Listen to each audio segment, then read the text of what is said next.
Hey guys, welcome back to my channel. In today's video, I want to share with you 10 popular beauty treatments that I no longer subscribe to and that I don't take part in. At the age I am now, I'm 30 years old. I do think that I have a very different idea of beauty than I did when I was younger. I suppose this video may be helpful if you are looking to maybe cut some corners in your beauty routine, or maybe you're just looking to kind of pedal it back a little bit. Maybe you're trying to save some money, because female and women's beauty treatments can be quite expensive, and if you're looking to save money, maybe some of these things you could look at cutting out. But also, weirdly, I thought this video might be helpful if maybe you're just not feeling very great about yourself lately, because one thing that I strangely noticed about this, like when I cut out a lot of these things over the last few years, finally I realized the more I was getting done and the more treatments and the more things that I was doing to my physical appearance, it actually left me feeling more insecure and more uncomfortable with myself naturally. I've been spending less time in my beauty routine and cutting out all of these things, and also less money on my wardrobe, but weirdly I've never felt more confident. And I think that comes down to just the simple fact that the more that we create a certain reality, like for instance these things I'm going to talk to you about today, we can sometimes feel worse about ourselves because we're used to a certain thing, we're used to ourselves looking a certain way, and when we need to kind of, in those weeks leading up to a touch-up, we may feel worse about ourselves. And that's kind of what happened to me, whereas where I am now with my beauty routine and how I look, this is my new reality. And like I said, I feel pretty much the same as when I was spending all that time and money on my beauty routine. It may be even better than I did back then. So I hope that you find this video interesting today. And again, I feel the need to say just a little disclaimer. If they make you feel great, then, you know, continue on, do your thing. I'm gonna get started with number one, which is my eyebrow tattooing. Now, I was getting my eyebrows tattooed, microbladed, I should say, since probably my early 20s. I'm gonna say maybe somewhere around the 22 years of age, I started getting microblading. I went to someone who I really love. I love her work, I admire her work. I was going in for yearly touch-ups. I actually stopped doing it, and the only reason that kind of happened was because I had got my text message reminder that I was due for my microblading and my appointment was coming up, and the only reason I couldn't actually go was because my appointment was at the start of this year in January, and I was obviously going to be overseas, so I had to cancel my appointment. And it just kind of was a moment where I realized, I'm actually quite happy with my eyebrows right now. I'm just gonna cancel it. Maybe I'll make the appointment when I get back. And I never actually got around to making that appointment. And fast forward to now, we're in November. I think I always had this idea in my mind, and it's kind of something that's told, and maybe it's true, but you know, eyebrows, the microblading, the tattoo actually fades, and it's good to go in for regular touch-ups, and maybe it is. But I'm at this point now where I actually don't notice a hell of a lot the difference, and I actually prefer the softer look now. The microblading is just something that I no longer get done, and I know it really had a moment years ago, and it's probably still really popular. I think a lot of women get their eyebrows microbladed, but it's just no longer something that I feel the need to do. But number two, this one isn't necessarily so much a specific treatment, it's more just products. And I think I've spoken about this in my hair needling video. I will have that particular hair needling video linked up above if you're interested in hair care. But I've actually stopped, for the most part, using dry shampoo. I mean, I shouldn't even say for the most part. I've actually completely stopped using dry shampoo and hairspray, and really most products on my hair. Now, of course, this isn't going to be possible for everyone. I'm just speaking from my experience with my hair type, and my, you know, texture is really all I've ever known. So if you have a different hair type or a different hair texture, this may not work for you. But I kind of just realized that I actually didn't need to be putting as much dry shampoo and as much hair spray and just hair products on my scalp when I started getting hair needling done. I spoke about this in the video, but during the 6-week treatment that my beauty therapist recommended, it was strongly recommended, and I was pretty much told not to use anything like that on my scalp because it may affect the results. Going 6 weeks without hairspray, without dry shampoo, it really made me realize that I could live without it. I used to watch videos all the time from women telling me how they managed to stretch out their hair washing to just once a week. And that may work for some women, but for me, I've got quite thin hair, and it gets oily every second day. Like every 2 to 3 days I need to wash it. For the longest time I thought that was really bad. But what I actually now believe, which again, I'm not an expert, but what I now believe is I'd actually rather wash it every second day than just drench it with dry shampoo and these products that stay kind of nestled in and kind of settle on my scalp and kind of clog those pores. That is actually what leads and what can lead to hair loss. Excessive use of products on the scalp like hairspray, dry shampoo, can lead to hair loss. And, you know, I don't know about you, it was really kept quite hush-hush, but that whole Batiste controversy, I think they settled was it a 2.5 or maybe a $25 million? For some reason, two's in my mind, but it was a large amount of money. They actually settled a lawsuit because their products, apparently there's a particular chemical in Batiste dry shampoo that causes cancer. I also think it's quite interesting, and this is kind of my latest philosophy that I've been toying with, is we cleanse the skin, we wash the skin, and we put certain products on the skin to keep it clean and healthy. But weirdly, we have this different idea when it comes to our scalp that, you know, the more we clean, like we clean our face on a daily basis and we keep that clean, but our hair and our scalp, which is weirdly so close to our face, but yet the philosophy is almost flipped on its head, and the more that we wash our hair and the more that we let water touch our hair, it's a bad thing. Just with the way my current hair care routine is, which I'm going to get to in my second point, I don't feel the need to use hairspray, which again, like I said, follows on to my third point, hairstyling. This was something that I felt like I needed to do every time I washed my hair, because I actually used to not feel very good about myself when I didn't have my hair done.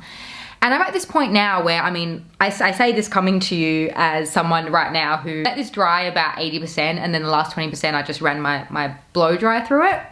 But truly when I say, like, you get the best of me, best believe you get the best of me. It's how much I put effort in for you, okay? You get me with a mild blow dry. But truthfully, I actually don't put that much heat on my hair anymore, and I don't really style my hair. Part of the reason is because I fell in love with heatless curls. That's something that I found. I've grown to love my natural hair. And it was something that just came about from me trying to grow my hair. You know, I'm sure if you've been around for the last few years, 2 years ago, my hair used to be up to here, and I managed to grow it quite a nice length. You see influencers talking about these like crazy 10-step routines that they had that they managed to grow their hair with, like, you know, 7 or 8 different products, when actually I think what we kind of forget is it's really not that difficult. And I think a lot of hair growth just simply comes down to, one, being patient and accepting that it's going to take time, but number 2, just avoiding and, you know, minimizing how much heat you put on your hair. Before, I've spoken about this in a video here and there, but nails is something that I have actually completely removed from my routine in terms of going to a salon to get them done. What you may not know is I have actually been getting my nails done, I mean, consistently, I'm gonna say, since I was 18, 19 years old, every 2 to 3 weeks. And I've done them all. I've done shellac, which actually didn't work for me very well, but my main 2 nails throughout that big period of time was SNS and acrylic nails. And it was only within the last few years that I discovered a builder in a bottle, BAB, and that was something that I was getting within the last few years. And the only reason I stopped getting BAB was my nail lady left. She moved interstate. And BABs, I think it's more popular in the UK. There's not a ton of people in my city that do it. And I didn't really want to go back to acrylic or SNS because I do feel like they were really damaging for my nails. But one thing I thought was super interesting, and this is where I wish you knew me when I was like 16, but unfortunately you don't, so you're just gonna have to take my word for it.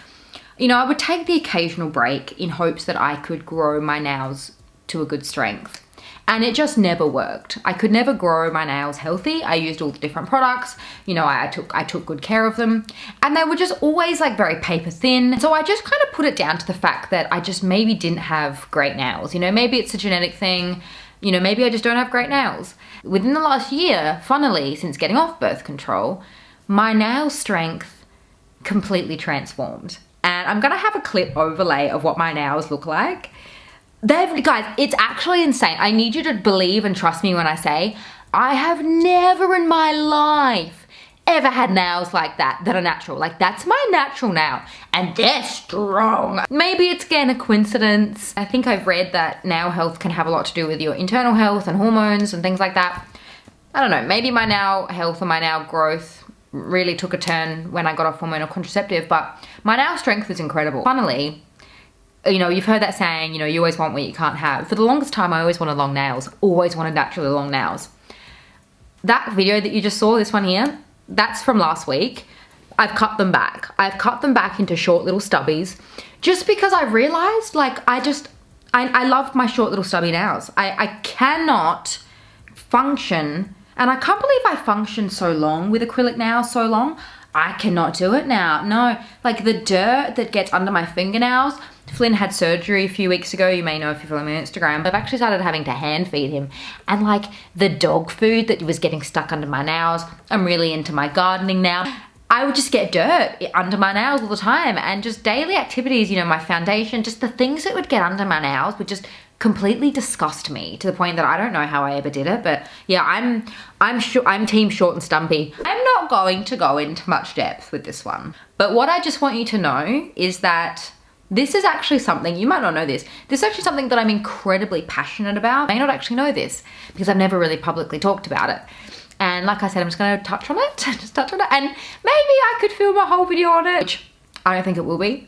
I truly don't think it will be. You may not want to hear my whole thoughts on this, but I'm just gonna say Botox and fillers is just not something that I engage in. It's not something that I have any interest in engaging in. And I know that's a very unpopular, controversial opinion. I'm sure maybe I'm making some of you incredibly angry right now. It's just something that I am personally not for. I don't partake in it. I've been told since I'd say maybe 20, 21, 22 years old that I should start looking at getting baby Botox. And you know, when I meet certain people and certain women who get talking about Botox, and you know, I don't have any, and they, you know, we get talking and they find out that I don't use it, they're all very shocked and they say, oh my God, no, like you need to start now. You should have started 3 years ago, that kind of thing. It's just not my thing. It's not for me. And for anyone who's maybe thinking, oh, well, yeah, okay, like you're 30, wait till you're 40 or 50, then you'll start. I don't see myself wanting to start then either. Like I said in the beginning of the video, my philosophy on beauty and my philosophy on aging is maybe a little bit different to a lot of other women and a lot of society. I just have no interest in doing that for a multitude of reasons. We may have a difference of opinion and that's fine, but I don't ever see myself wanting to partake in Botox or filler or anything like that, any of those injectables. Just, yeah, I've researched, I've read, because yeah, like I said, there was a time in my early 20s when I was looking into it. But yeah, I did my own research and it's just not, it's not for me. Number 6, on a little bit of a lighter note, a little bit of a pun really, fake tan. On a lighter note, fake tan. On a darker note, I used to be obsessed with fake tan. I used to be obsessed with fake tan. To the point where, again, I had been consistently fake tanning since I was probably 17 years old on a weekly basis. I had Thursday night was my fake tanning routine, and it was something that I never missed. I never missed it. It didn't matter what was going on in my life. If I was working late on a Thursday night, if I went out on a Thursday night, if I was, you know, got home late, no matter what was going on in my life, I would never miss my weekly tanning routine. It was very important to me because I truly, going back to a lot of things on this list, felt really insecure. I felt not toned, and I felt ugly. I felt ugly not being fake tanned. And I'm at this point now, and this kind of happened when I was around that point of getting off hormonal contraceptive. I became more aware of hormonal disruptors, things that I was putting on my skin, which is our largest organ. And I was just becoming more aware of the things that I was putting into my body and putting on my body. And fake tan was one of those things that I decided to take a break from. And it's actually been one of the best things. I actually don't miss it that much. Maybe from time to time, I mean, I haven't actually fake tanned for close to a year now, but who knows? Maybe there might be some event in the future where I feel like I want to get a fake tan, but I'm actually really happy with the color of my skin, and I've just grown to love my skin color more now, even in the winter when I get really pale. Not gonna lie, I'm looking at my skin and I'm like, ooh. But I learned to love it. I learned to embrace it. I learned to accept it. Number 7, this one is not really a beauty routine, but I just want to throw it out there. Any other dog owners, let me know if this is something that you don't do either. Candles, like I said, they never really were part of my beauty treatments, but they were always part of my beauty routine. I love candles. I used to be someone who would have candles lit in all my rooms. It was like my cozy kind of self-care. Dog owners, let me know in the comments down below if you're the same. I've Googled, and apparently candles are not good for dogs' breathing and their lungs and their general health, diffusers, candles, things like that. I've recognized that Flynn is a flat-faced, you know, he's a bryophilic breed. And even if he wasn't a bryophilic breed who's already prone to breathing issues, I still just don't think I'd do it. I think I'd worry too much about my dog's health to do that to them. But again, if you're a vet or if you're a dog owner, let me know in the comments down below if you feel the same or if you just think they're fine. Maybe they are fine. Number 8, we're talking lashes. There was a time in my early 20s, like I used to be crazy about lashes. I used to be crazy about lashes. I used to buy my lashes in bulk, I think from House of Lashes. And I would wear them on a daily basis. Every day I was wearing fake lashes. And I was never to the point of getting lash extensions because I just didn't really ever want to do that. But I was wearing fake lashes pretty much every day. Anytime I was going out and I had makeup on, I didn't feel complete without false lashes. And it got to the point where like somewhere in my late 20s, I just stopped wearing them. I became almost like turned off of fake eyelashes. And it's funny because I just recently did a bit of a beauty room declutter and I had probably like 7 packs of eyelashes. That I just never got around to using. And I just took some out the pack and I was like, I wonder what they look like. I popped them on and I was like, oh my God, no. Like, no. Like they look horrible. And it's funny that I managed to go from a place of feeling ugly and feeling like my makeup was not complete without my lashes to the same exact lashes, putting them on and being like, oh my God, ew, like they look horrendous. They were just very unnatural looking, and it's just not where I'm at with my beauty and my idea of beauty and what I like on myself and what I like and what I deem to be beautiful. It's just not my vibe. I actually grew to feel comfortable and I'd say even more confident without fake lashes. And number 9, micro current machine. Now this is something that truthfully I was actually really interested in. Every now and again, guys, I get sucked into these videos I find on TikTok that are most of the time probably sponsored, let's be honest. This specific device I was sucked into and I was like, ooh, should I get it? I consulted my beauty therapist and I'm going to actually read to you the text that she sent me about this particular machine. So I messaged her and I said, okay, please don't feel the need to reply now. It's late, but I'm kind of convinced I want this. Do you think I can include this into my schedule? I've seen so many videos online about it and it looks so good. Her response was, okay, I'd pass. An at-home microcurrent won't do a thing.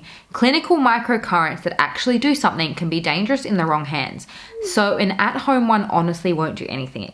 They can make them the strength they need to be effective and give them to lay people who have no idea what they're doing. And you already have an FDA approved LED, my Omni that I'm obsessed with.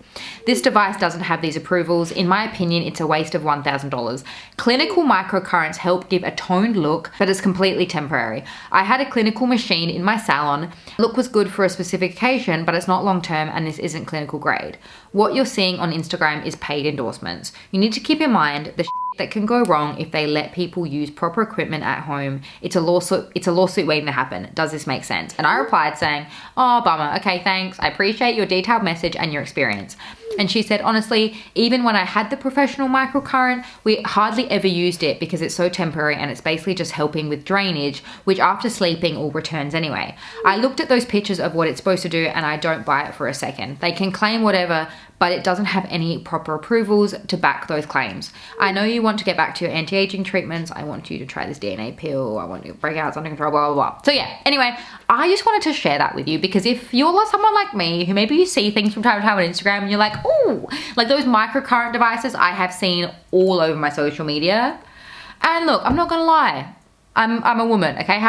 You know, if you're a woman too, we all want a toned face, don't we? And we see these videos and we think, oh, I can get that for $1,000, but you know, maybe you don't need it, or maybe it's just a waste of $1,000. So I just thought I'd share that with you because that is the answer that I got. Okay, so last up, number 10. This isn't so much a treatment, but it is something that is quite popular in women's health and just in health in general. And I think we've all maybe had experience with this or tried it or, you know, heard about it. And that is fasting. Now, of course, like I said at the start, I am not an expert. And I do absolutely believe that if fasting is something that works for you, 100% continue doing it. I also think there are studies that back fasting for women who are experiencing menopause and those kind of hormonal fluctuations.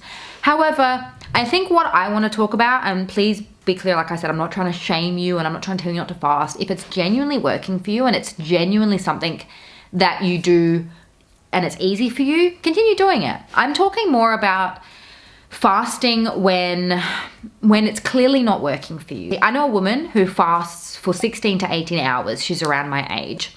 And I'm just an eating machine, okay? Basically, I'm an eating machine. And I remember talking to her, I'm like, oh my God, like, how do you do that? And she's like, oh, well, you know, I don't start eating till about 2 o'clock in the afternoon. Like, that's when I have my lunch. It's when I have my first kind of meal.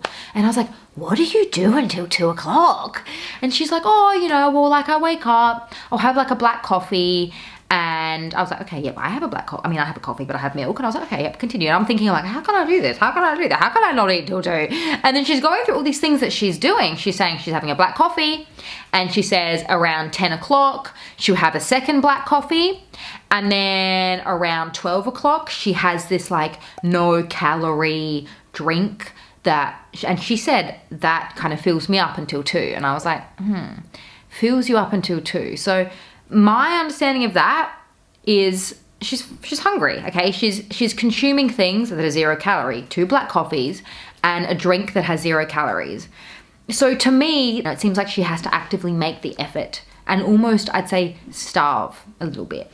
And that's just, I'm not ever something I'm ever going to subscribe to, okay? I'm an eater. I'm fortunate to have a good relationship with food. I believe that I've never found myself in that much of a hatred for my body that I starve myself. You know, I think we've all at some point experienced disordered eating. Maybe women, it's easier for women to fall into habits of distorted eating. And I just think for fasting, I feel like fasting might be a way that I could develop a little bit of a disordered relationship with eating and with my body. And truly, I just eat when I'm hungry. I eat when I'm hungry. Some days it'll get to 10, 11 o'clock in the morning and I haven't eaten because I'm not hungry, and then I'll eat when I'm hungry. Some mornings I wake up and it's like 8 o'clock, 7, 8 o'clock, and I'm like, oh, I'm peckish, so I'll eat. And I also think, again, like I said, I'm not an expert, but I do think there is research and there is talk around women who are in my age bracket, like in their 20s, in their 30s. Apparently fasting too much can also have negative side effects on things like your fertility, on things like your bone health, and just your hormones. And those are things that are really important to me. You know, I do have family history with arthritis and inflammation, and bone health is something that I take very, very seriously because I've seen the effects of what a lack of bone health looks like. And, you know, hormonal fluctuations, hormones, that I've just now become so aware of how much and the big role that hormones play on women's health and fertility. So yeah, I don't mess around with fasting in that sense. And I do believe that if I was to ever want to lose significant amount of weight, or if I was ever want to, you know, to do that kind of thing, like I could do that with just tracking my calories. I don't necessarily want to starve myself. And I again, like I said, if it works for you and you don't feel like you're actually starving yourself, that's great. But if you feel like you're literally consuming no calorie or non-calorie drinks, like artificial things made in a lab, or, you know, copious amounts of black coffee to be able to get you to a certain point in the day so you could kind of be like, yeah, tick, check, done my 18 hours fasting, and, you know, maybe in your 20s or your 30s, I just would maybe really consider what that's doing for your overall health, your hormones, your bone health, your fertility, and things like that. So yeah, I'm sure maybe this video was stepping on some toes, but again, it wasn't my intention. I would love to hear from you in the comments down below, anything from your beauty routine, any popular treatments that you've cut out within the last few years that you're just so glad that you did, and you just can't believe that you went so long with these things, and cutting them out just had a really great impact on your life. Please share with me those in the comments down below. I'm gonna have another one linked to you right here. If you haven't had enough of me just yet, feel free to join me over there. Thank you so much for joining me in today's video, and I will see you in my next one.